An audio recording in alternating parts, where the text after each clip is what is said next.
I know you've worked with other bands, currently working and have worked. No influence from them might have come into this recording of Amon Amarth. Um, in a way, I guess it has. I mean, what I said before that I felt that I stagnated a little bit.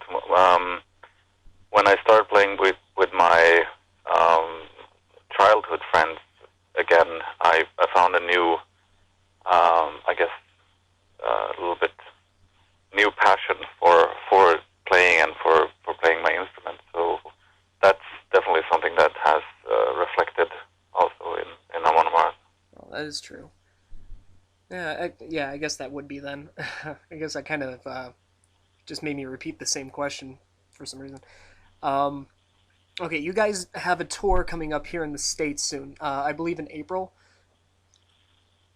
Yes, yes, mid-April, yeah. Okay. Are you guys stoked to be coming back to the States again?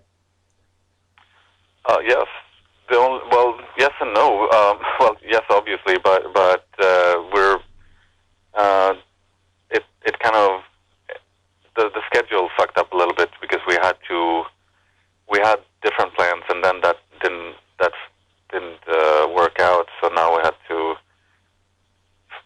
do the best of it and squeeze in this short tour between a UK tour and a European tour. So it sucks that we're only able to visit like half of the states.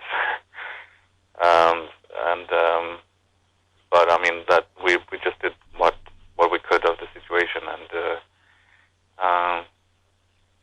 basically try to just come out and play. And we're very excited to play again. We haven't toured for almost a year, so we're definitely eager to get back on the road altogether.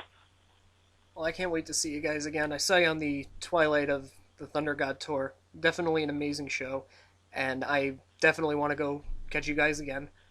Um, Okay, cool.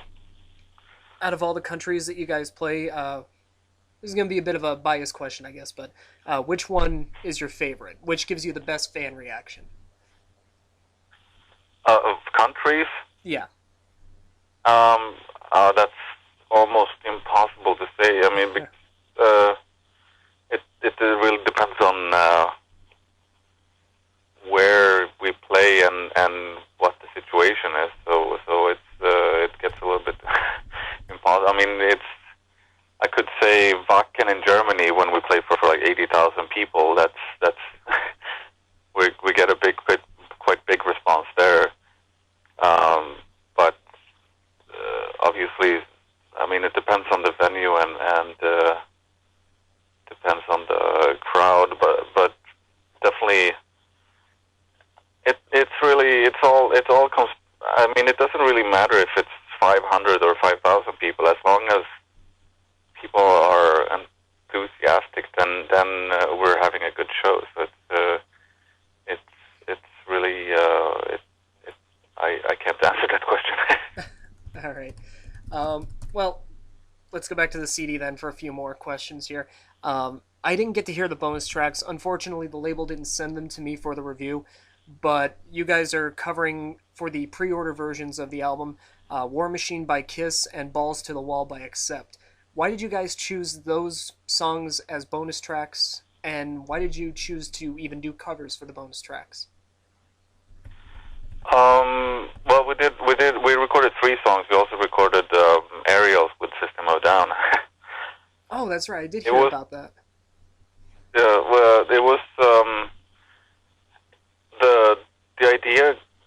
The original, we had actually talked about doing some covers since we did the Black Sabbath cover last year for a tribute CD, and we had lots of fun doing that. So we were talking about doing other covers, and we were talking about doing God of Thunder with Kiss because it would be kind of fun and fitting for us, we thought.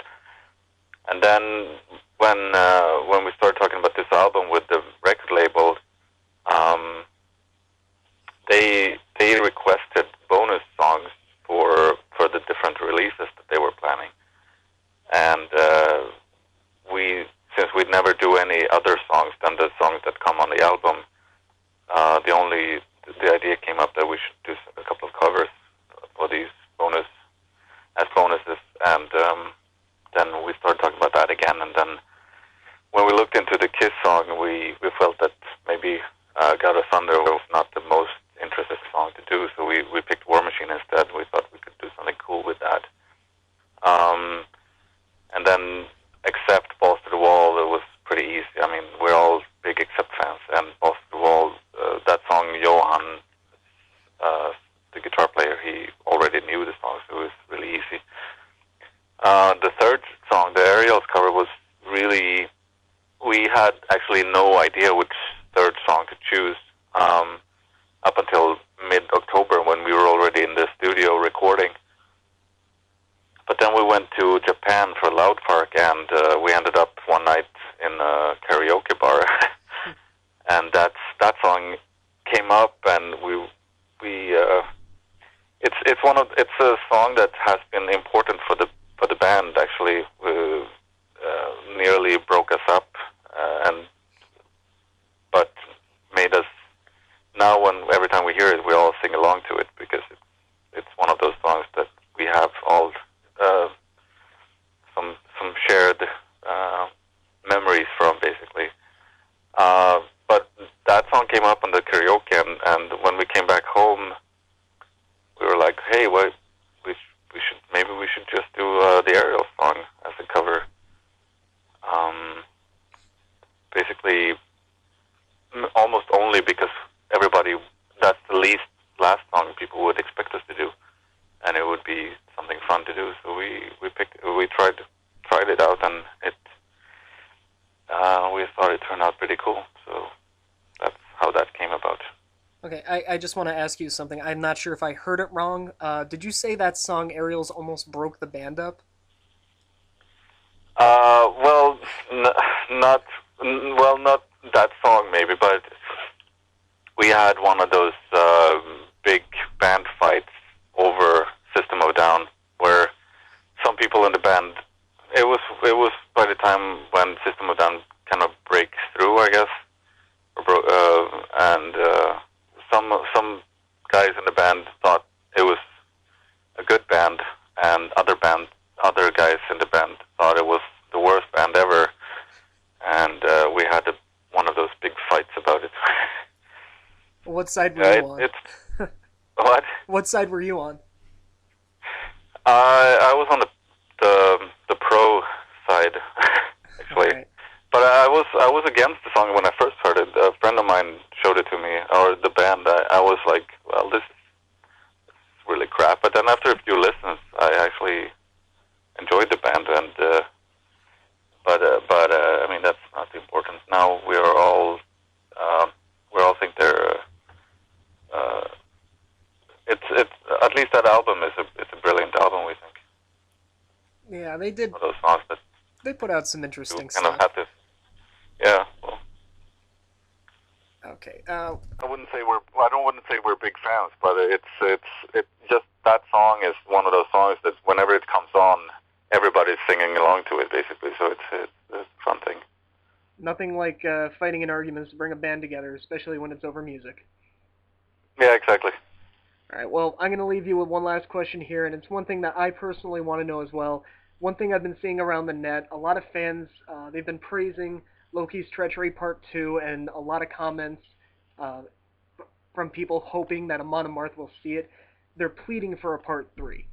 So I want to know, will there be a Part 3 on a future album, or do you guys think that you might take Part 1 and 2 and expand on it into more of a conceptual album to carry on that little tradition of Loki's treachery? I mean, we don't know.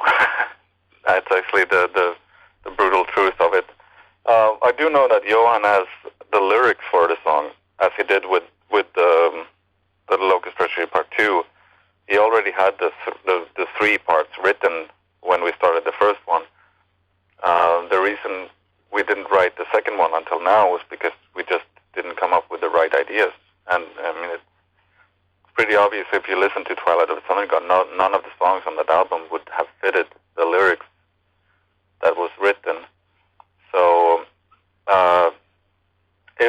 when there will be a third part, it depends on what songs we come up with. So we'll see. I can't really tell.